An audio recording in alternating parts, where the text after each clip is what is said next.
አገልግሎት እንዲሰጥ ህዝቡ የሚሰማውን መረጃ በቀጥታ እንዲያስተላልፍ ከተማችን ስማርት ሲቲ ሆናለች፣ ምቹ ማራኪ ውብ ከተማ ሆናለች። ይሄም ደግሞ በአመራሯ በክብርት ከንቲባ በየደረጃው ባለው ማህበረሰብ ተሳትፎ ነውና ፕላስቲክ ከረጢትን ስናቆም ነው ብክለቱ የሚቀንስልን ተብሏል።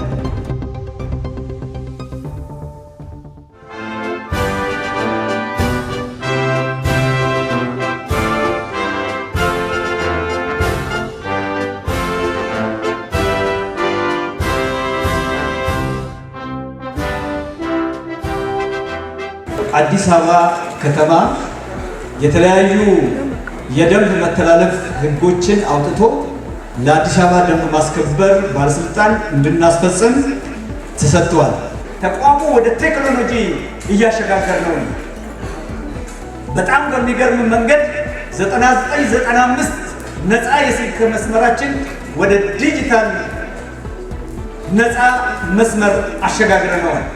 ይሄ ነፃ መስመር በተለይ በሰለጠኑ የኮምፒውተር ሳይንስ ተማሪዎች 24 ሰዓት አገልግሎት እንዲሰጥ ህዝቡ የሚሰማውን መረጃ በቀጥታ እንዲያስተላልፍ ከማድረግ አንፃር የቴክኖሎጂ መሰረተ ልማቱን ዘርግተን ስራ አስጀምረናል። በዚህ በገነባነው የኮሊንግ ሴንተር ቢያንስ በቀን ከ200 እስከ 500 ጥቆማዎችን እየደረሰ ነው። በተቻለ መጠን እነዛን ጥቆማዎች መነሻ በማድረግ ውጤቶችን እያመጣን ነው። ይሄ ብቻም ሳይሆን በተለይ ዘመን አሁን ትልቅ ደረጃ ደርሰዋል። ከተማችንም ኢትዮጵያችንም እያደገች መጥታለች። ቴክኖሎጂን ከማሳደግ አንፃር የኦፊሰራችንን የቀን ስምሪት የምንከታተልበት፣ ተግባሩን የምንከታተልበት፣ ሌሎች የደንብ መተላለፎችን የምንከታተልበት ሲቹዌሽን ሩም ዘርግተናል። ቢሮ ቁጭ ብለን አጠቃላይ የከተማውን እንቅስቃሴ የምንከታተልበት ሲሲቲ ካሜራዎችን ወደኛ በማምጣት ዘመናዊ የሆነ የቴክኖሎጂ ግንባታዎችን ገንብተናል። ይሄም ብቻም ሳይሆን ዘመኑን የጠበቀ ስልጠናዎችን ለማድረግ ደግሞ ስማርት የሆነ ትሬኒንግ ሴንተር በኮምፒውተራይዝ ብቻ የሚሰለጠንበትን አዘጋጅተናል። ከደረቅ እና እርጥብ ቆሻሻ አወጋገድ ጋር እንዴት ቢሆን ነው ወደ ተሻለ መንገድ የምንሄደው? አዲስ አበባ ድሮ በነበርንበት አይደለም። ማንም ሰው የፈለገውን ቆሻሻ ቢፈልግ በመኪና ቢፈልግ በፌስታል በእጁ ይዞ የፈለገበት ከቤቱ አውጥቶ ደጅ ጥሎ የሚሄድበት ቀርቷል፣ በስፋት ቀርቷል። አልፎ አልፎ ደግሞ የሚታዩ ምልክቶች በአንዳንድ አካባቢዎች እንዳሉ መረጃዎች አሉ። የደረቅ ፍሳሽ በተመለከተ ወንዞቻችን አሁን በጣም ለምተው መዝናኛዎች ሆነዋል። በተለያዩ አካባቢዎች ጥቃቅን ነገሮች ወደ ወንዞቻችን ፍሳሽ አሉ። እነዚህም ደግሞ በጋራ ተነጋግረን እንዴት እናስወግዳቸዋለን የሚለውን ነገር እንነጋገራለን ማለት ነው በዛሬው ዕለት። ስለዚህ ይሄ ደረቅና እርጥብ ቆሻሻ አወጋገዳችን እንዴት ነው? ደረቅ ቆሻሻ ከየት ነው የሚወጣው? ከግለሰብ ከቤት ነው የሚወጣው። ከቤት ሲወጣ እንዴት ነው የሚወጣው? እርጥቡ እንዴት ይለያል? ደረቁ እንዴት ይለያል? ከተለየስ በኋላ ወደ ውጭ ከግቢ ውጪ ወይም ከመኖሪያ ቤት ውጪ እንዴት ይወጣል? ከወጣስ በኋላ ጽዳት አስተዳደር ኤጀንሲዎች ደግሞ እንዴት ያነሳሉ? አንስተው ወዴት ይወስዳሉ? እንዴት መልሰን ደግሞ እነዚህን ቆሻሻዎች ዌስት አድርገን ደግሞ እንዴት እንጠቀማለን?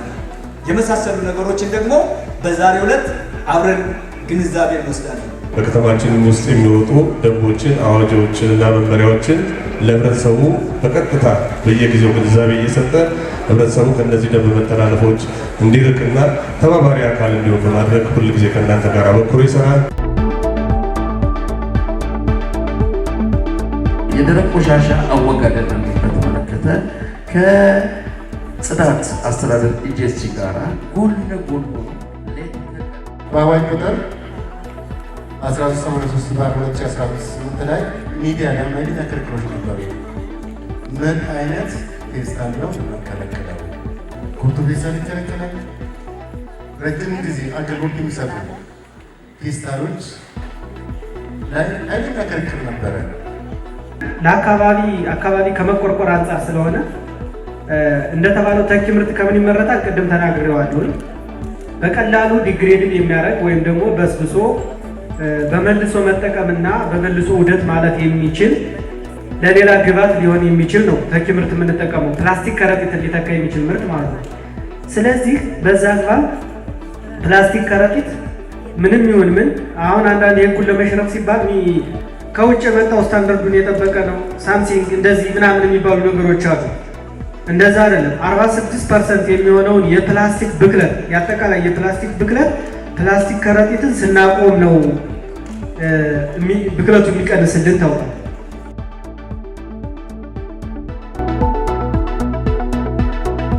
እነዚህ ለገበያ ግብይት የምንጠቀምባቸው ሶስት ፌስታሎች እና አንድ ጊዜ ብቻ ተጠቅመን የምንጥላቸው ፌስታሎች ጋር የተያዘ አዋጅ ነው ያለው። የአካባቢ ብክለት የሚያውቁ የፌስታል ጋር ተያይዞ ያሉትንም ደግሞ አሁን የአዲስ አበባ ሕዝብ በተባባሪነት እያሳየ ባለበት መንገድ ቶሎ ብለን ተረባርበን መቀጠል አለብን። ከግንዛቤ ጋር ከተለያየ ነገር ጋር የቀሩ ነገሮች ካሉ በየደረጃው ግንዛቤውን የምናደርስ እንደሆነ ታሳቢ ማድረግ ከተማችን ስማርት ሲቲ ሆናለች፣ ምቹ ማራኪ ውብ ከተማ ሆናለች።